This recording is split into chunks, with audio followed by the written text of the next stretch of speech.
아시는 분들 많이 계신데 또 모르는 분, 처음 보는 분도 계신 것 같은데 라오스에서 왔습니다.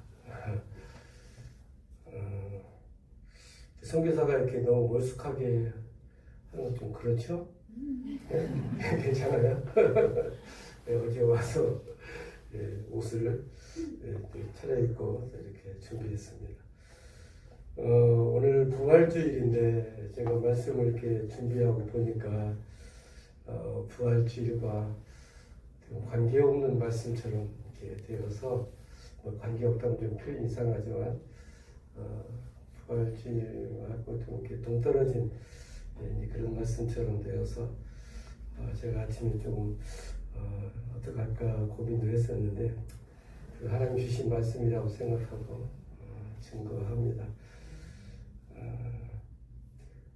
이 말씀을 보게 된 것은 뒤에 또 이제 말씀을 드릴 건데 제가 라오스에 있으면서 제 스스로 너가 선교사인데 선교사로 살고 있냐 이제 그런 생각을 많이 하면서 이제 그런 것들을 잠깐 나누고 또 여러분들에게 그런 내용을 증거하고 싶었습니다.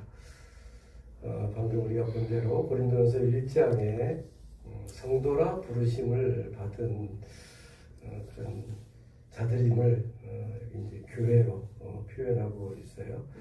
성도 이 부분에 대해서 좀 더 집중적으로 말씀을 하려고 합니다.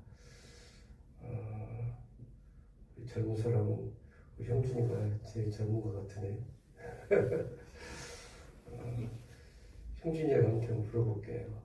성도가 왜 착하게 살아야 되나요? 우리가 성도라 그러죠. 그렇죠? 성도가 왜 착하게 살아야 될까요?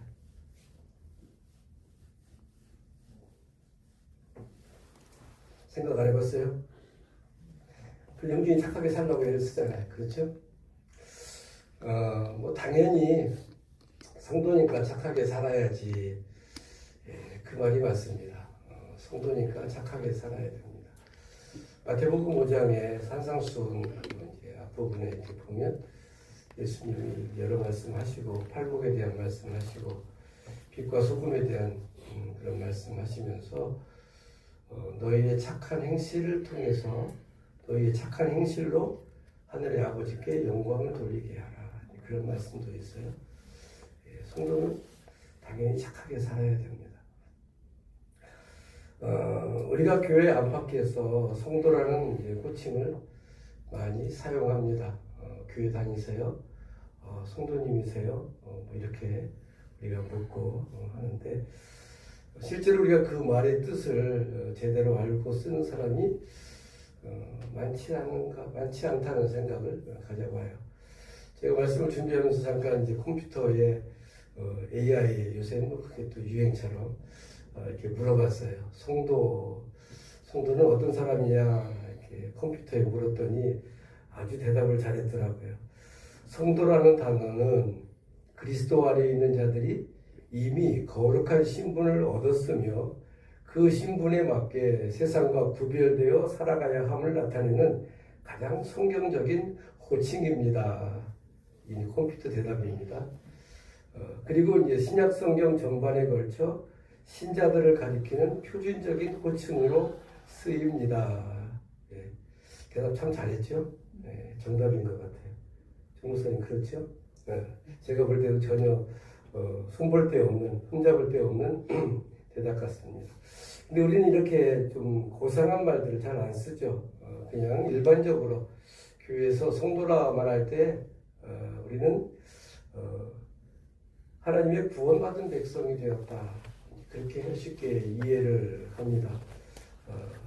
우리가 성도라 부르심을 받았다는 것은 바로 내 자신이 하나님의 자녀다. 하나님의 구원받은 백성이다. 그렇게 말하죠. 말 그대로 성도는 거룩한 무리 그런 뜻입니다. 한자 말 그대로 거룩한 성, 무리도 그런 거죠. 따라서 우리가 성도라는 이름으로 산다는 것은 참으로 귀한 일이 아닐 수 없습니다. 성도는 참으로 귀한 이름이요 호칭입니다. 구약에도 여러 차례 이 성도라는 단어 용어를 쓰고 있는데 특별히 시편 16편 3절에 땅에 있는 성도들은 존귀한 자들이다 이렇게 표현했어요. 그리고 시편 34편 9절에 너희 성도들아 여호와를 경외하라 이렇게 말씀합니다. 구약 성경에서의 성도는 하나님에 의해 세상과 구별된 자들을 뜻하죠. 근데 신약은 조금 그 의미가 다른 것 같아요. 예수님을 믿고 하나님의 자녀가 된 사람들. 그러나 아까 앞에서 컴퓨터가 가르쳐준 것은 일반적으로 신자들을 통칭할 때 성도라 그렇게 한다고 했는데 우리는 좀 그런 것과는 좀 다르게 표현하고 있죠. 근데 우리는 일반적으로 이제 교회에 이렇게 출석하면, 교회에 나오면 다 성도라고 칭합니다. 그렇죠? 성도님 반갑습니다. 이렇게 인사를 하죠. 물론 또 이제 직분이 있는 분들은 또 서로 잘 알고 있으면 뭐 집사님, 권사님 또 그런 호칭을 쓰기도 하는데 어쨌든 이제 처음 이제 교회에 나오면 그래서 우리가 이제 어떤 이 성도라는 이름의 소중함을 망각하고 잘못 쓸 때가 있어요. 무슨 말이냐면 처음 교회에 와서 믿기 시작하는 이제 그런 신자들을 칭할 때에 그냥 성도님 그렇게 말하는 거예요.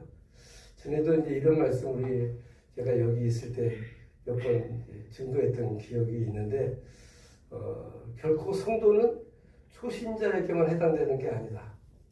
그렇죠? 근데 이제 어떤 분들은 집사고 권사인데 성도님 그러면 되게 기분 나빠해요. 나 권사인데요. 내가 성도 아닌데요. 네. 권사도 성도입니다. 그렇죠? 목사도 성도입니다. 네. 그런데 남이 나를 권사로, 목사로 안 불러준다고 해서 성도 아니라고 그렇게 말하는 분이 있었어요. 네. 물론 여기는 안 계시겠지만 전에 있던 다른 교회에서 그분은 나이가 많아가지고 70이 넘었어요. 교회에서 집사를 세울 수가 없어요. 근데 주변에 아는 분들, 교회 다니는 분들이 다 집사인데 자기는 이제 집사가 아니니까 아무개 성도님 그렇게 부르니까 그게 서운한 거예요. 그래서 제가 신방 갈 때마다 목사님 저 집사 안 돼요? 집사할 수 없어요? 맨날 그게 이제 그분의 그런 하소연 비슷한 그런 말이었어요. 그래서 집사님, 성도님, 성도도 집사만큼 귀한 이름이라고 성도라고 해서 서운해하지 말라고 제가 그렇게 달랬던 적이 있어요. 요즘에는 또 교회마다 또 명예집사도 있더라고요. 명예집사. 예? 도대체 그게 뭐가 그렇게 대단한 건지 여러분들 결코 그런 것에 빠지지 않기를 바랍니다. 성도가 귀한 겁니다. 집사, 권사, 물론 직분도 귀하지만 하나님 우리를 성도로 보십니다. 아셨죠? 예. 성도라는 이름을 소홀히 여기거나 무시하면 안 됩니다. 혹시 이 중에 물론 우리 젊은 사람들은 뭐 당연히 집사가 안 됐겠지만 집사가 뭐 안 됐다고 해서 나는 성도밖에 안 돼요. 뭐 이런 표현 절대 여러분들 그렇게 말하면 하나님이 속상해 하십니다. 그 좋은 표현이 아닙니다. 그리스도인이라는 호칭만큼 이 성도라는 호칭이 소중하다는 것을 잊지 말기 바랍니다. 제가 이제 아까 처음에도 서두에도 그런 말씀을 드렸지만 제가 이런 말씀을 자주 이렇게 묵상하게 된 데는 제가 라오스 가서 선교사의 이름으로 살면서 늘 마음속에 되물었던 그런 질문이 과연 선교사로서 산다는 것이 뭔가 그런 생각을 가져봤습니다. 내가 선교사로 왔는데 선교사로서 사는 것이 어떻게 사는 건가. 선교사로 가서 뭐 처음부터 뭐 할 수 없잖아요. 이제 가서 처음부터 언어를 배우기 시작하고 뭐 지금 2년이 지났는데도 아직도 뭐 제가 하고 싶은 말 충분히 하지 못합니다. 그냥 기본적인 말 그런 말만 이제 인사로 하고 있는데 어쨌든 이제 그러면서 뭐 사역도 없고 뭐 늘 이렇게 언어 배워 다니고 고작 집에 성경 보고 뭐 다른 이제 그런 거 할 때 과연 선교사로 산다는 게 뭐지? 이제 그런 생각을 많이 해드렸습니다. 아직도 답을 찾아가는 중인데 선교사 하면 제가 여기 한국에 있을 때 여러분들처럼 한국의 성도로서 선교사를 생각하는 거 하고 또 선교지에 와서 선교사로 살면서 생각하는 거 하고 또 이게 틀리더라고요. 그래서 여전히 지금도 고민하고 있지만 그런 생각을 많이 하고 있습니다. 우리가 공이 하나님의 자녀가 된 성도입니다. 방금 전에 사도신경을 암송하고 그렇게 우리의 신앙을 고백했는데 우리는 성도로서 성도답게 살아야 되겠죠. 그렇죠? 성도라는 자부심이 있어야 됩니다. 성도답게 살려면 그 성도라는 이름의 정체성을 분명히 해야 합니다. 제가 오래전에 이제 광주양림교회 부교역자로 있을 때에 이제 목회자들을 대상으로 하는 그 아버지 학교에 참여한 바가 있습니다. 뭐 여기도 아버지 학교 해보신 분 계시죠? 아버지 학교를 하면 처음 시작할 때 외치는 구호가 있습니다. 다녀오신 분들 기억나세요? 아무도 안 계세요? 표정이 다들 모르시는 것 같은 표정이. 주님, 제가 아버지입니다. 주님, 제가 아버지입니다. 이 구호를 2번, 3번 외치고 프로그램을 진행을 합니다. 무슨 말이에요? 올바른 아버지로 살고자 한다면 내 자신이 먼저 아버지임을 자각해야 한다는 거죠. 아버지로서 아버지가 무슨 일을 하는지, 아버지가 어떠한 신분인지, 어떤 존재인지를 깨닫지 못하면 아버지 역할을 제대로 할 수가 없는 거죠. 그렇죠? 그냥 아버지라고 큰 소리 치면서 나 아버지야 무조건 내 말 들어. 그건 예전에 이제 가부장적인 옛날 시대에 그런 거고 지금은 그렇게 아버지로 살면 큰일 납니다. 그렇죠? 설거지도 해야 되고 청소도 해야 되고 빨래도 해야 되고 옛날에 아버지들과는 많이 달라졌어요. 어쨌든 아버지가 어떤 존재냐 그걸 제대로 알아야 아버지로서의 역할을 할 수 있는 것처럼 성도도 마찬가지입니다. 내가 성도임을 자각하지 못하면 교회 열심히 다닌다고 해도 안 믿는 사람이나 또 아니면 제대로 제 마음대로 사는 사람들과 별반 다를 바가 없는 것이죠. 그냥 내 스스로 나는 그래도 교회 다니니까 나는 당연히 성도지. 그것보다는 과연 내가 하나님의 부름받은 올바른 성도인가, 하나님의 자녀인가, 그것을 늘 스스로 재확인하고 점검하는 자세가 필요하다는 말씀입니다. 그래서 성경은 이스라엘을 통해서 우리에게 강하게 권고하고 계신데 과연 올바른 정체성을 가지고 살고 있느냐 그것을 말씀하고 있어요. 그래서 우리가 구약 성경 읽다 보면 그런 말씀이 나와요. 나는 너희의 하나님이 되고 너희는 내 백성이 되리라.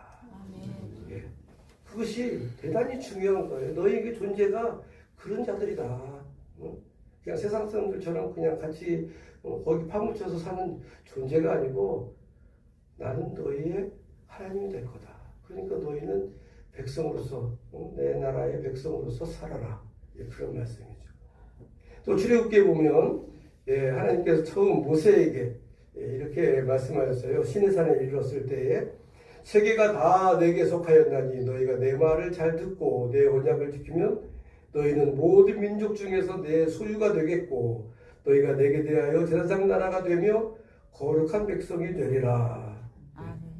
그래서 그 이스라엘 백성들이 너희가 과연 어떤 존재인가를 깨달아라 말씀하는 건데 바로 이것은 오늘 우리에게 주시는 말씀, 그 말씀인 거죠. 물론 지금 증거하는 말씀에 대해서 자칫 오해하면 무슨 구원의 확신을 강조하는 말씀처럼 여겨질 수 있지만 제가 증거하고자 하는 것은 이미 구원을 받은 성도도 주님, 제가 구원받은 성도임을 잊지 않게 하옵소서라는 그런 그런 뜻임을 여러분들이 꼭 깨달았으면 합니다. 특별히 오늘 부활주의를 맞는 우리 모두가 주님 앞에서 주님 제가 성도입니다. 주님의 은혜로 부활의 새 생명을 얻은 사람입니다. 하는 이런 고백을 하나님 앞에 드리면 하나님이 크게 기뻐하십니다. 그냥 뭐 주님 부활 믿는다 안 믿는다 그 차원이 아닌 거죠. 주님 부활하셨으면 우리는 다 주님의 그 부활의 생명으로 살아야 되는 거예요. 아멘.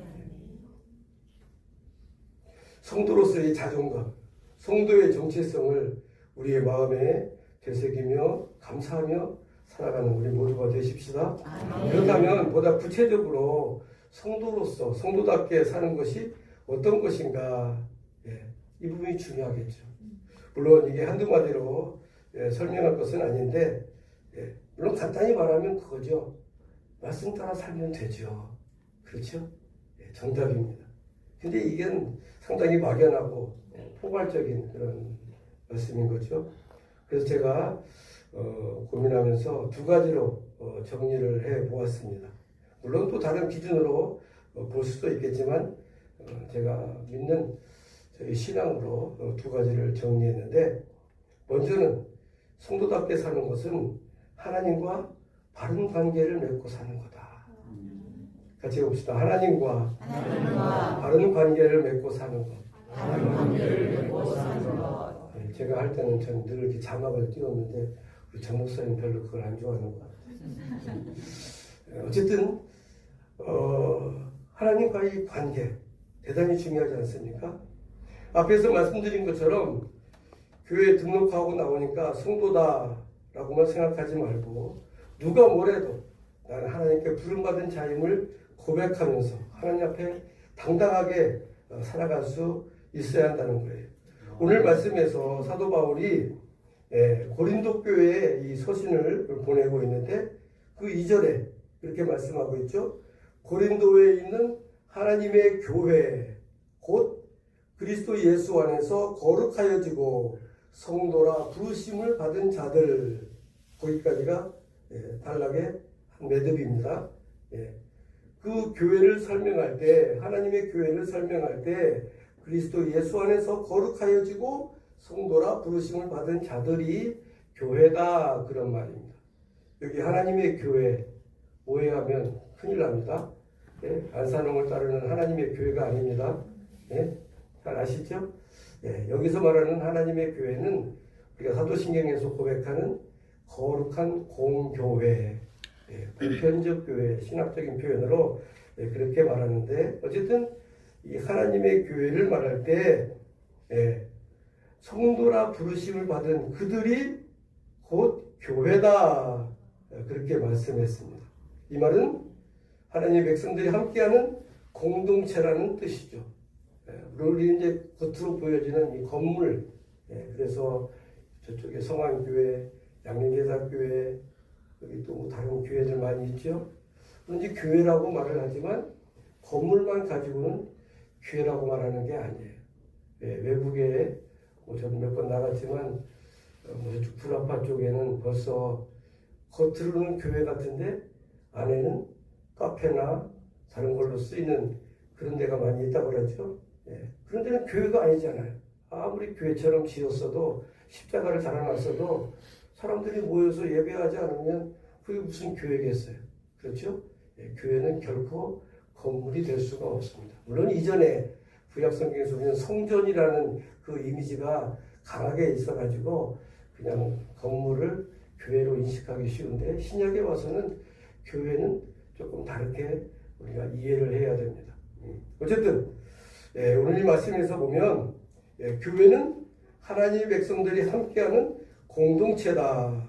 다시 말해서 교회 구성원인 성도들이 하나님과의 관계가 온전하지 못하면 올바른 교회를 세울 수가 없다.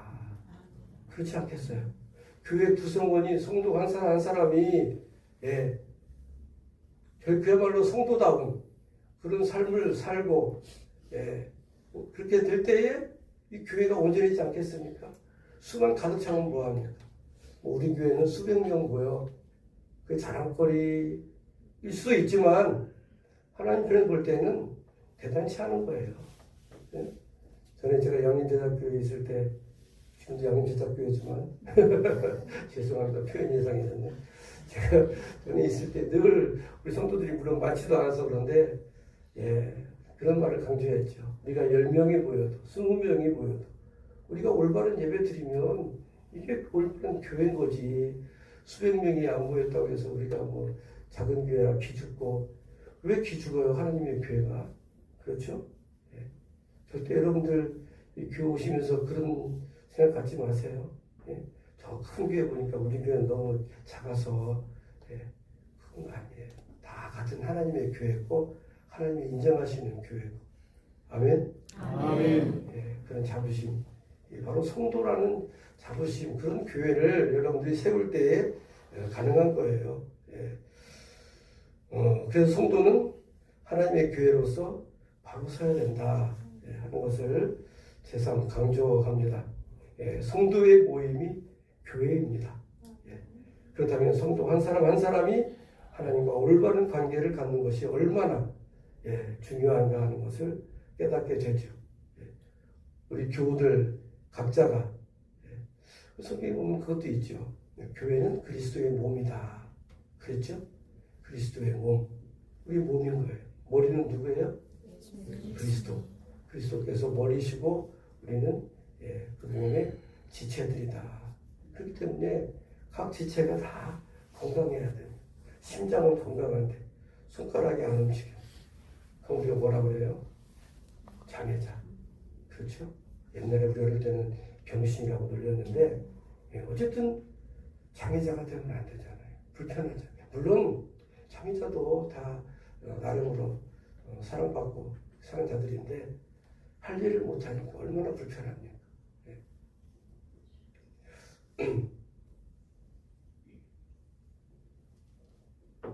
제가 라오스 강으로 이렇게 물을 마시게 됐어요. 전에는 안 그랬는데 근래 목이 많이 잘 이렇게 마르게 되네요. 그래서 우리 모든 성도가 다 하나님과 더 올바른 관계로 살아갈 수 있어야 합니다. 관계가 깨어지면 모든 것이 허사입니다. 우리의 가정도 그렇잖아요. 돈을 많이 벌어서 좋은 집 장만하고 좋은 차 타고 다니고, 그렇지만 그 가족의 관계가 어그러지고 깨지면 그건 무슨 재미있겠어요? 그렇죠? 여러분들 스스로 우리 집은 몇 평 아파트 살고 그거를 이렇게 자부심을 갖습니까? 옛날 사람들은 그렇지만 지금 별로 소용이 없어요. 성경에도 말씀하잖아요. 작은 집에 살아도 서로 행복하게 사는 것이 귀한 거죠. 가정도 그렇고 교회도, 그 밖에 모든 공동체에서 우리는 좋은 관계를 맺고 살아야 합니다. 사실 이 관계라는 말 가운데 그 모든 것이 다 포함되어 있다 해도 과언이 아닙니다. 우리의 신앙도 관계에서 비롯됩니다. 하나님과의 관계가 올바르지 못하면 바른 신앙이라고 할 수 없습니다. 우리가 기도를 강조하는 이유가 뭘까요?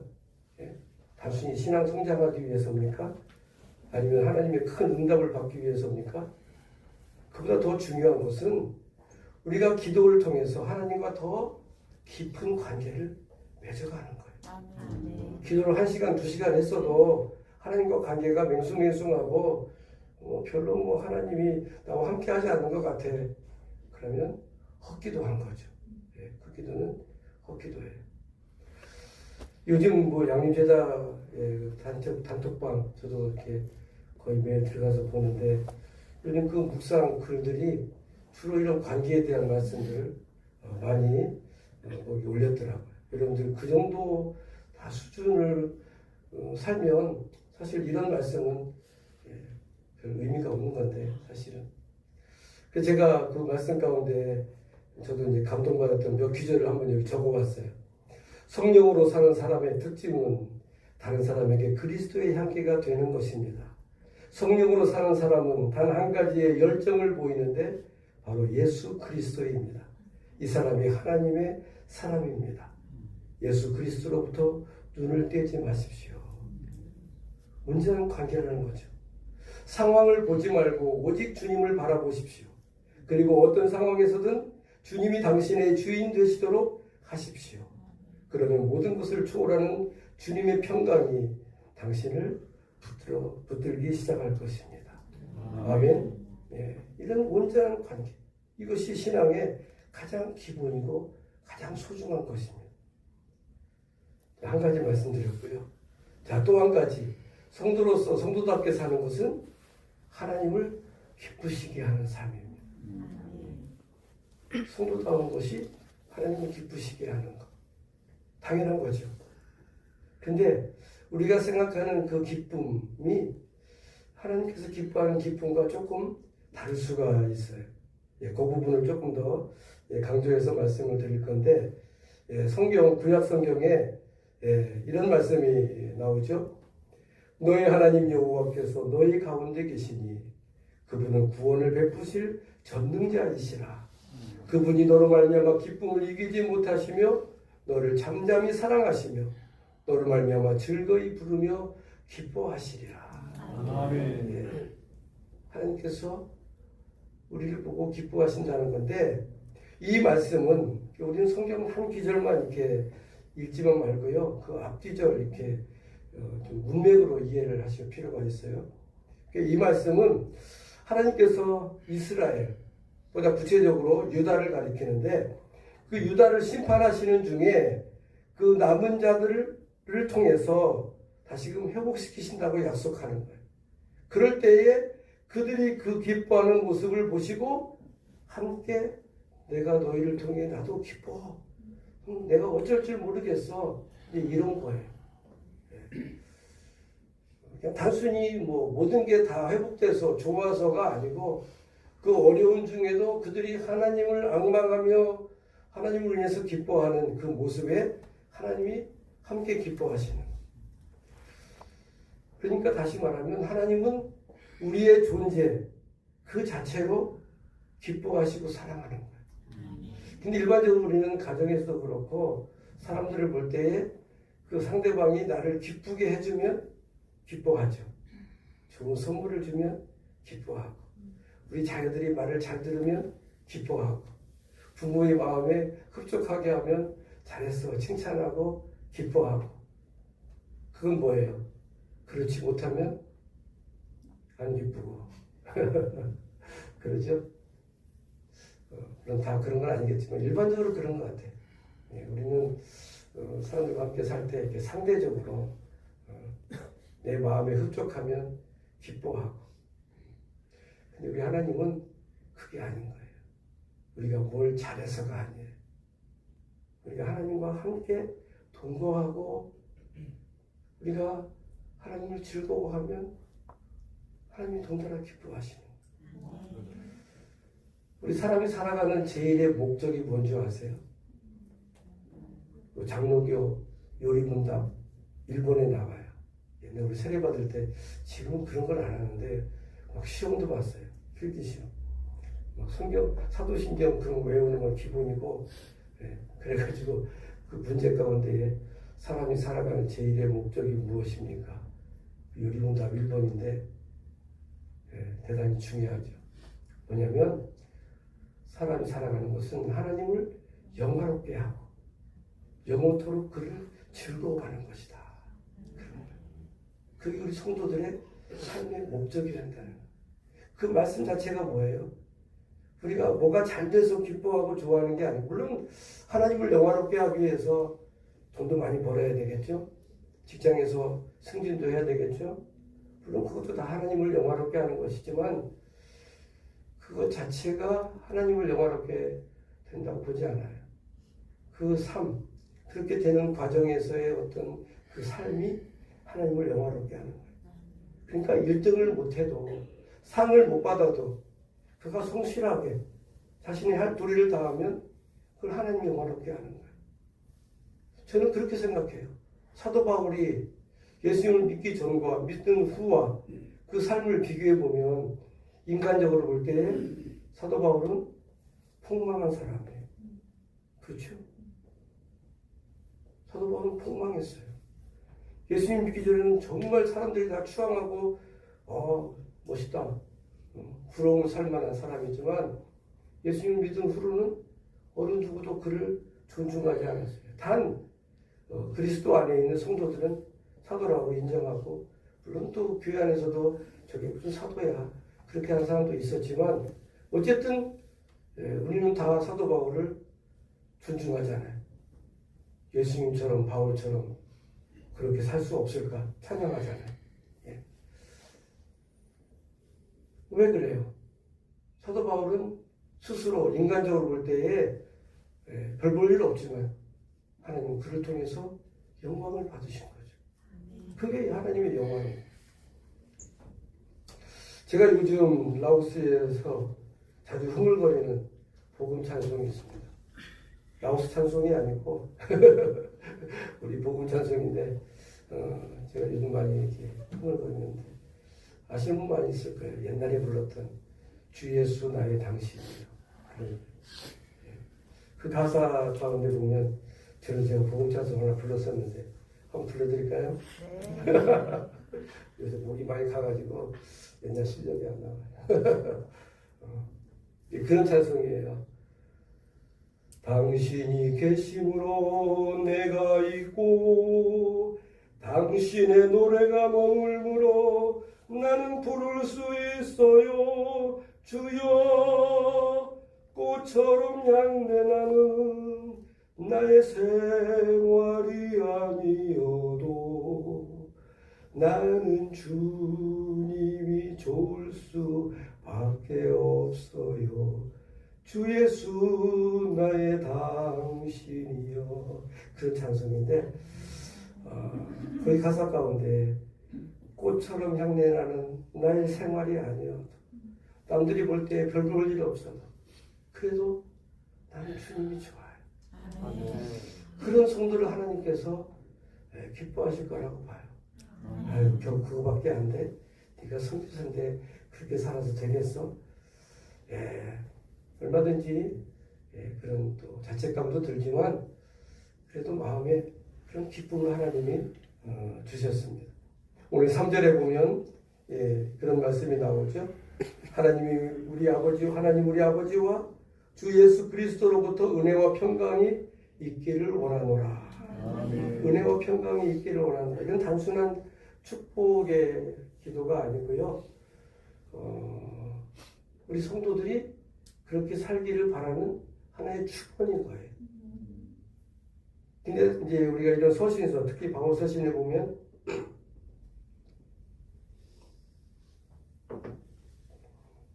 꼭 서두에 이렇게 이런 인사물이 나오니까 우리는 그냥 당연히 인사치레로 그냥 하는 말씀이거니 생각을 하는데, 저도 이전에 그렇게 깊이 있게 자세히 보지 않았는데 다시 이 말씀을 이렇게 묵상하니까 우리가 다 그리스도로부터 오는 은혜와 평강의 삶을 살아야 되는 거구나.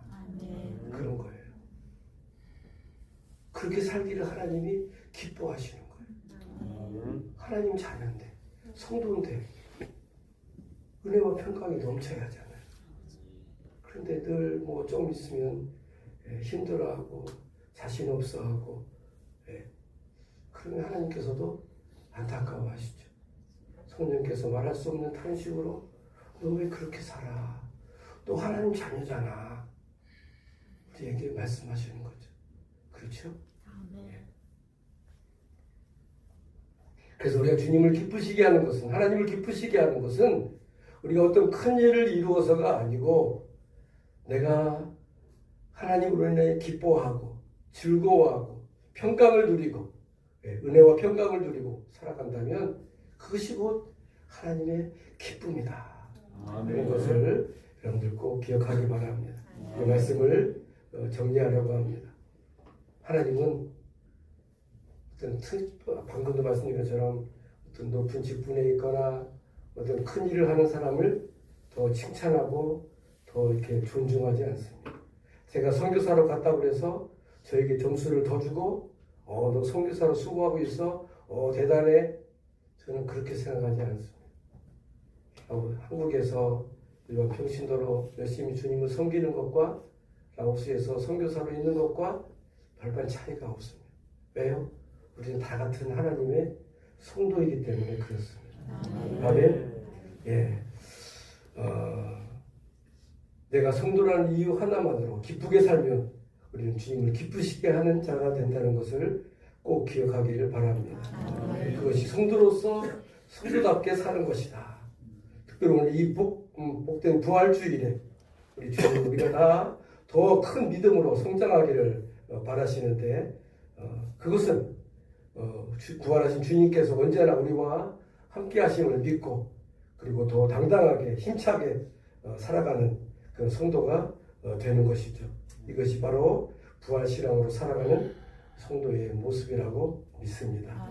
기도하겠습니다. 하나님 아버지, 오늘 저희가 이 고린도서에 나오는 몇 구절의 말씀을 함께 생각했습니다. 우리가 다 하나님의 성도로 부르심을 받았다고 말씀하고 저희를 통해서 주님의 교회를 더 든든히 세우기를 바라시는 그런 우리 아버지의 마음을 생각합니다.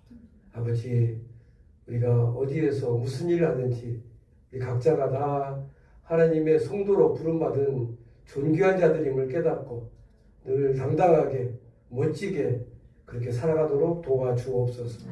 부활하신 주님을 마음속에 온전히 모시고 그 부활의 신앙으로 힘있게 살아가는 저희 모두가 되게 하옵소서. 예수님의 이름으로 간절히 기도합니다. 아멘.